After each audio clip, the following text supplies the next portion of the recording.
Report mula kay Brad. Eto Lakay, puntahan natin ang Senado dahil mayroon daw opisyal ng Department of Public Works and Highways na nagsusulisit ng project para sa insertion sa NEP. Dapat daw yan disiplinahin. Si Yusek ba yan, Brad? Ayan. Sino ba ito? Alamin natin Lakay. Kung sino itong nagsusulisit, grabe naman yun Lakay. RH28, Raymond at Paas. Kay Raymond. Elaine, Mayor, narapat lang na madisiplinang opisyal ng DPWH na nagsosolicit ng mga infrastructure projects mula sa mga mambabatas para maagang mapasama o ma-insert sa National Expenditure Program o NEP. Ito ang deklarasyon ni Senador Panfilo Ping Lacson matapos itanggi ni DPWH Undersecretary Maria Catalina Cabral na siyang nagpadala ng text message sa staff ni Senator Vicente Tito Soto III matapos manalo nung nakarang eleksyon para magsulisit ng proyekto. Sa kanyang privilege speech, naglabas ng mga resibo o ebidensya si Lacson. Ito ay ang screenshot ng mga text messages nito sa tawa ni Senator Soto.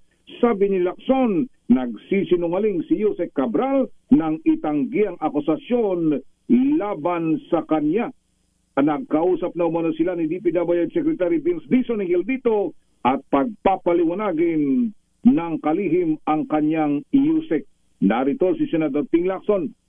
The DPWH Undersecretary that I mentioned to have offered our Senate President through his staff to make insertions in the 2026 National Expenditure Program had vehemently denied it to her new boss, Secretary Vince Dizon, and to his face at that, was actually lying through her teeth.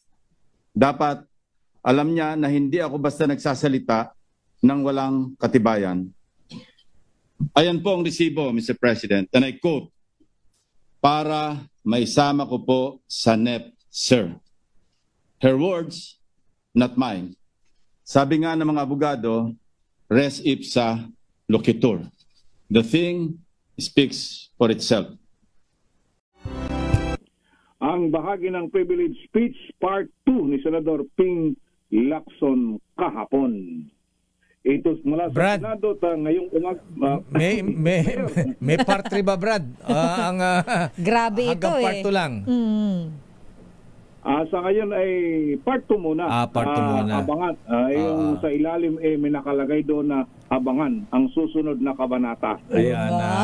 Baka yung susunod na kabanata meron ng yung taga DPWH na may mansion sa Forbes Park. Nako. O yun, hindi pa nababanggit. Hindi pa nababanggit yan. Ang sabi niya kasi may mga projects din hindi lang dito sa Metro Manila and nearby provinces, meron din daw sa Albay, meron din daw sa Albay, Bicol region actually, na mga kung hindi man ghost ay substandard project sa flood control, meron sa Visayas at pati sa Mindanao. Hindi pa yun umaabot sa ganun Mayor si Senador Ping Lacson. Okay, Ngarod Brad, maraming salamat at andyan din si Manang Milky at mainit din yung kanyang balita, ha? At andyan si ready na ba si Attorney Cornelio Discaya? Hindi. Sa Maniego. Oy, may exclusive tayo Lakay. May exclusive tayo. Akala ko Cornelio Discaya.